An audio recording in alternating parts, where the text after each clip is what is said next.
Welcome to Land Academy. I'm Jack Butala. I'm Jill DeWitt. We show you how to buy real estate for half of what it's worth. And sell it on the internet really fast. We are Jack and Jill, and this is the Jack and Jill Show 2.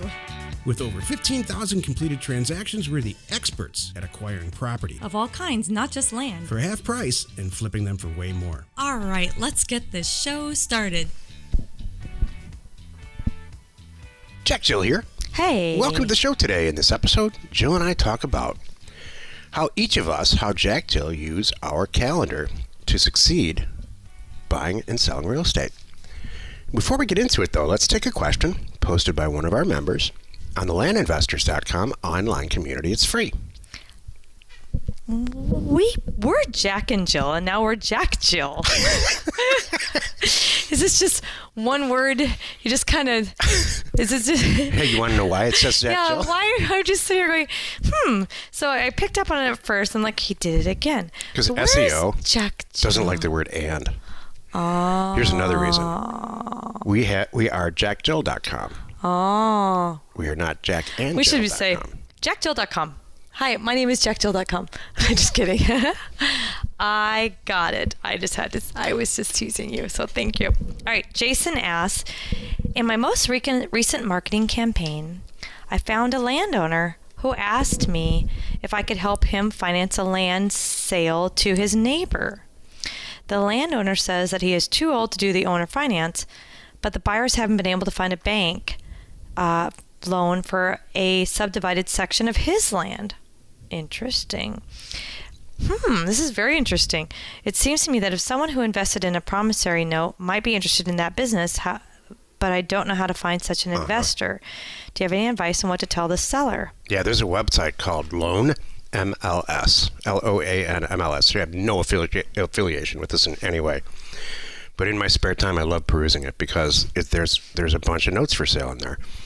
So we don't talk about it a lot, but note investing is a fantastic real estate vehicle. You can buy properties. I kind of like that. You know, Jill and I have personal friends who have made hundreds of millions of dollars buying dramatically reduced loans from banks and financial institutions. You know, you can literally, you don't buy the property, you buy the mortgage that's underlying it. So think of a house that's got a mortgage on it. It's a 30-year mortgage. They're 15 years into it. And then for whatever reason, the loan does, the owner's still in the house. The guy who had the mortgage is still in the house, same person. And they stop paying. And the banks, for whatever reason, the bank says, hey, this mortgage is for sale. I'll sell it. The value of what's left on the mortgage is $25,000. The house is probably worth $200,000.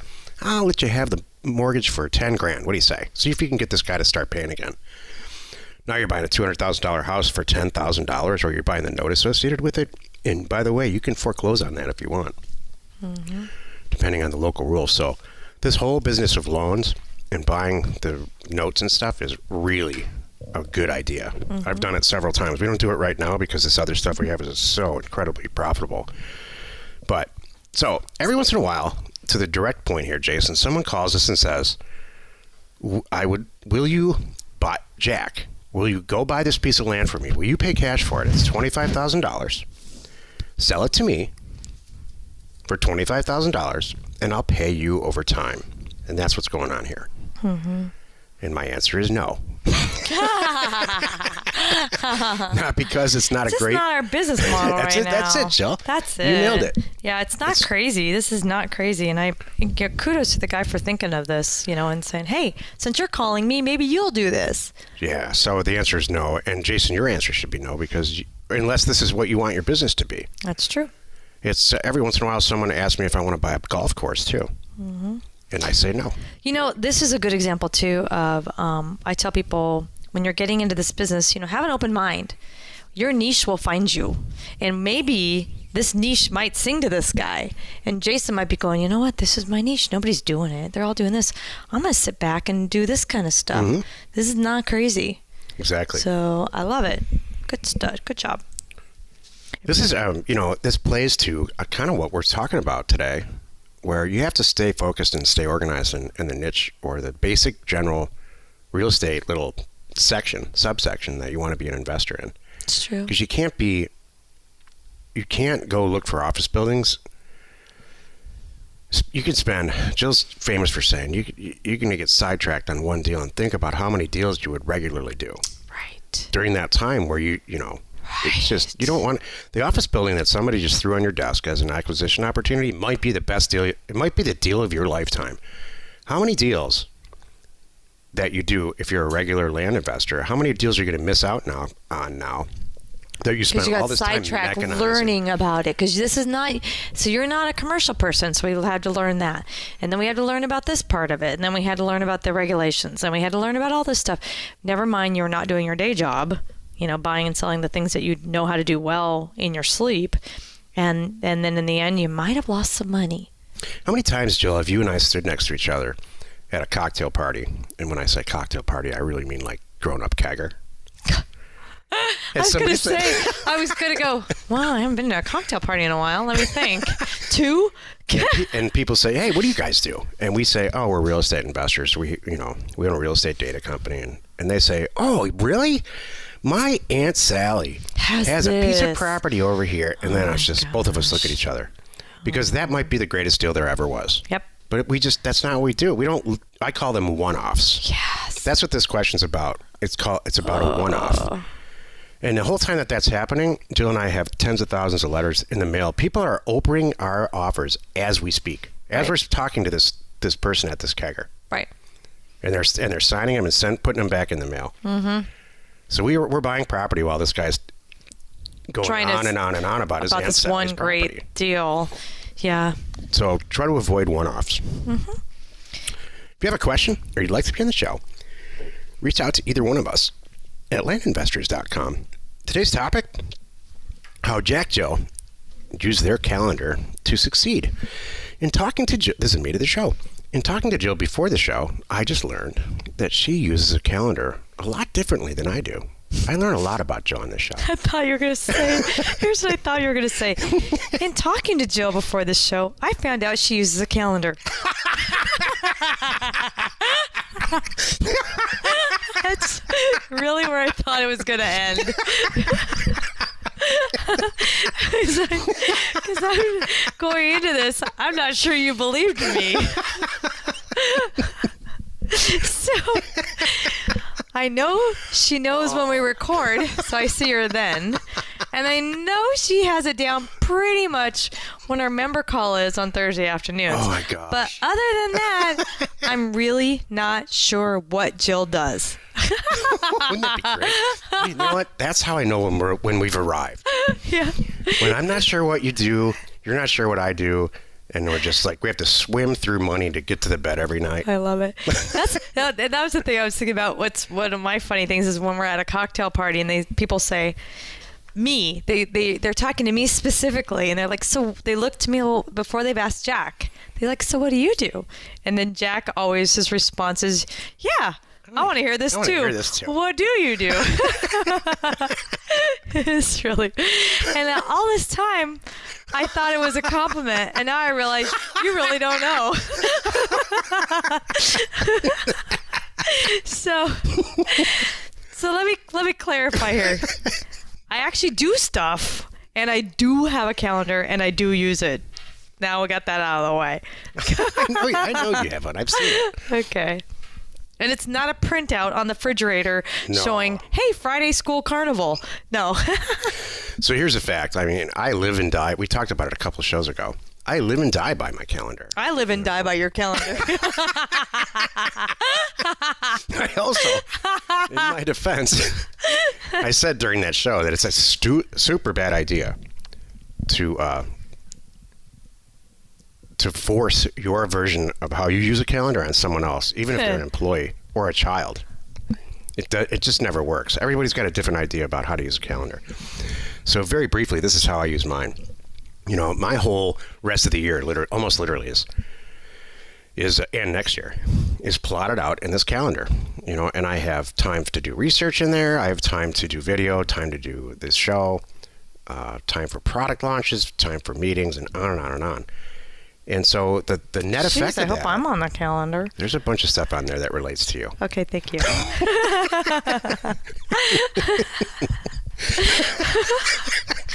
It's all scheduled out. You don't have any time for me. In an effort to keep this show rated PG, I will not go into some of the stuff that's scheduled on there where Jill's name is. Thank you very much. I appreciate that. That's all I needed to know. So I wake up in the morning and I say to myself, I'm off the hook today because I know exactly what I have to do. I have to work for the next 8 to 10 hours and I have to do what this calendar says. And I'm extremely confident that at the net result of the whole thing at the end is going to be tremendous success.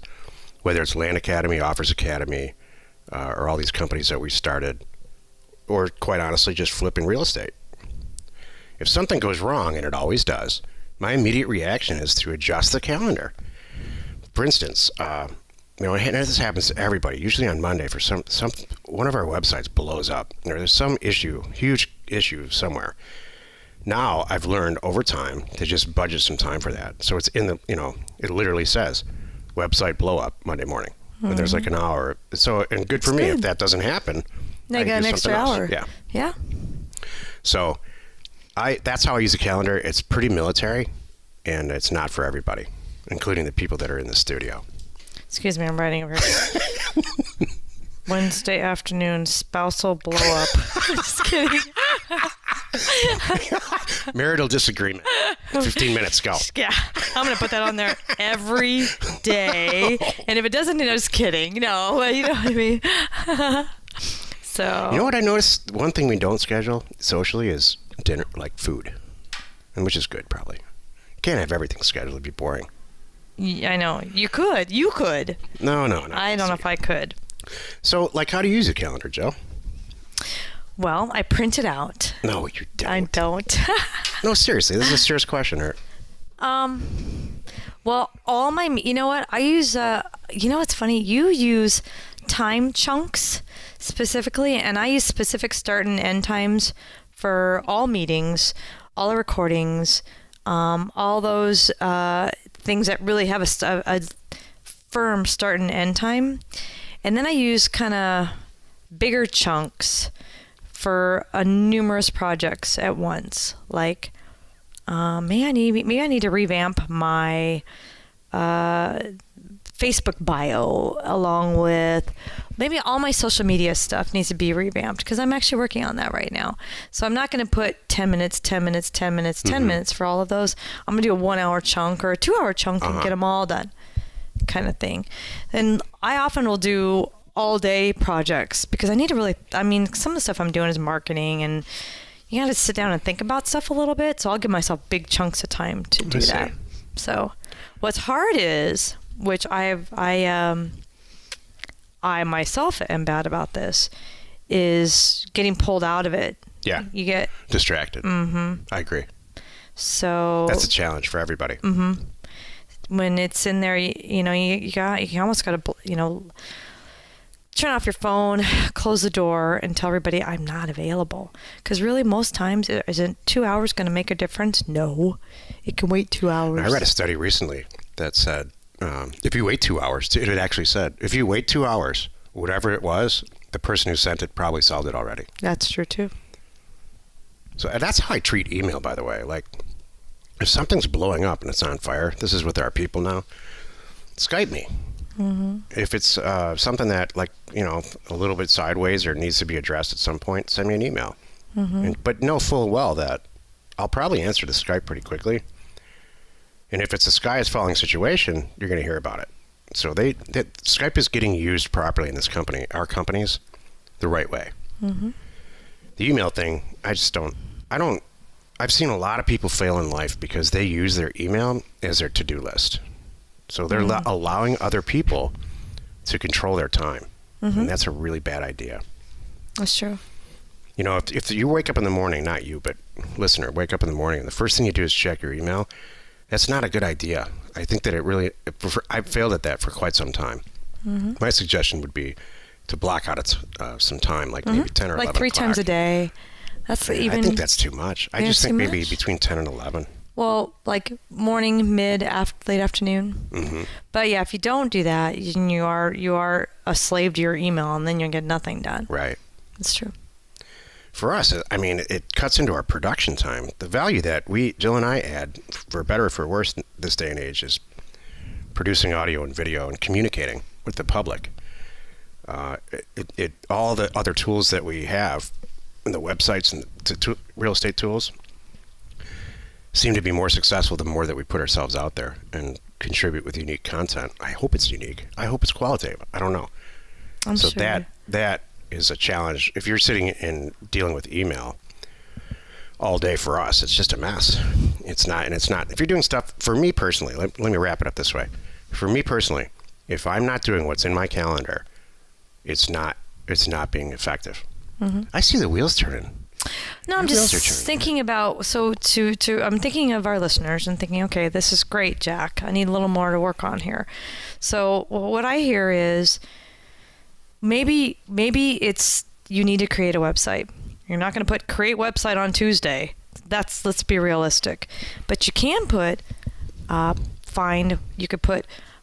spend an hour on Fiverr or something, I don't know, wherever you want to go to find a website guy, or even just spend an hour finding a place to find a website guy, doing your homework there. That could be one thing. And then the next day you're going to spend an hour on this, and the next day you're going to spend an hour on this. Do you like this? Oh, this is how I would create a website, because is this how you would do it? No, well, I'll tell you how I would do it. Okay, tell us. I would schedule it. Let's say I want to create a website next week, and it's brand new to me. I would schedule between 10, or let's just, for sake of argument, between 10 a.m. and 11 a.m. all 5 days. Okay. And it would it would say website. Oh, but you won't have specific tasks in there? No, because break it down even more. By Friday, I'll tell you what, that thing's done. Okay, so you already have the specific tasks in your head. Yeah. Okay, so you don't need to write them down. You could write them down, but it's not important. You know it's a 5-step process. If I were sharing the calendar with you, and sometimes we do on projects, I would be real descriptive. But I know Monday is try to locate a guy on the internet to do it. Tuesday is now the guy's got it. He's working on it. Is he working on it? He's working on it. Wednesday is take a look at the draft. Thursday might, and on and on and on. Tweak the content. And some projects are 2 weeks. Some projects like this podcast, it's in our calendar infinitely. Right. To record on Thursday morning. Right.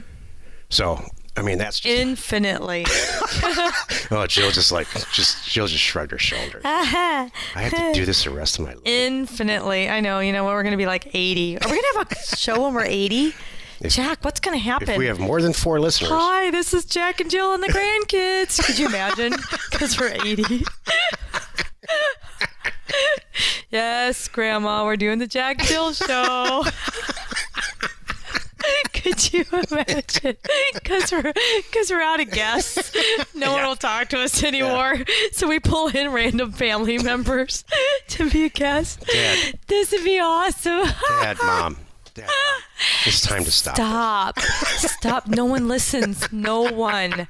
I know this is the only thing you know how to do on Thursdays, but no one listens. And that weekly call, it's just us. Dad, Mom, everything's paid for. I know. Over. Stop it. Come with me. Stop it. It's going to be fine.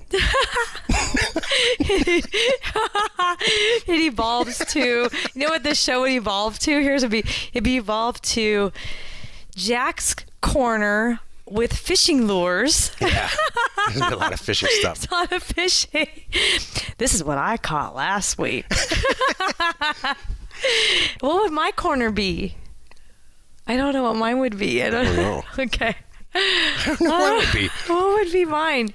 You're going into this whole fishing thing now. It would be more like Jill's Psychology Corner. Oh, gosh. How are you feeling today? Oh, no. You look so beautiful. Oh, Jack. Yeah, that's the Jill show right there. Yeah. Okay.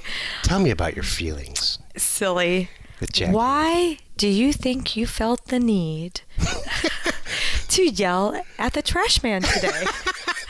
Are you talking to me, or is this just us having a conversation? I'm following that through. My point is, okay, the calendar. Don't let that happen to you. The calendar is very, depending on your personality, very, very effective at getting yourself off the hook. It takes, I see a lot of people get stressed out in our group, oh, what do I do? Tony Robbins has this whole thing about, and I'm not a huge fan of Tony Robbins, but he has a whole concept of, if you want to accomplish something, find somebody else that's already done it well, extremely well, and then deconstruct, really study what that person's done, or what they're trying to do, and deconstruct it down into little events, and a little make the hill bigger every day. And that's really what my calendar is for. It's just to deconstruct where I want to go at some end date somewhere. Probably to you, Jill, it looks like my calendar is like a military thing where it's just, if it's not on time, it's just a disaster. And that's just not the case. It really is. I give myself all kinds of wiggle room in there. And, for established things like the podcast, no, I expect it all to be kind of military. But when there's new projects, it's pretty loosey-goosey. It doesn't look like that, does it? It doesn't look like that. No, that's a good thing. No, because you really are. I mean, look at your calendar right now. Like today looks pretty busy. Well, it's Thursday. Oh. I have my calendar up right now, just looking at it, going, oh my God. What the heck? Right. You want me to do what when? Oh my gosh. Join us in the next episode. Yeah, exactly. Where we discuss dual escrow explained. Ooh. And you are not alone in your real estate ambition. Does Tom have a question tomorrow? Yeah, I don't know. We're just skipping that part. Somebody did the script wrong. That's awesome. Yeah, I'm not even going to trust it right now. Tom's got a question. I just tomorrow. took it out. Join us. Yeah, actually, it's not. It's somebody else, so we're not even going to go there. No, it's all good. So we're in the after show now, right now. Like our show, subscribe and rate us on iTunes or wherever you're listening. Information and inspiration to buy undervalued property. We are Jack and Jill, and this was the Cash Flow from Land Show. We are the experts at acquiring property Of all kinds, not just land. for half price, just so we can flip it for way more. And really fast. Thanks for listening. You are not alone in your real estate ambition.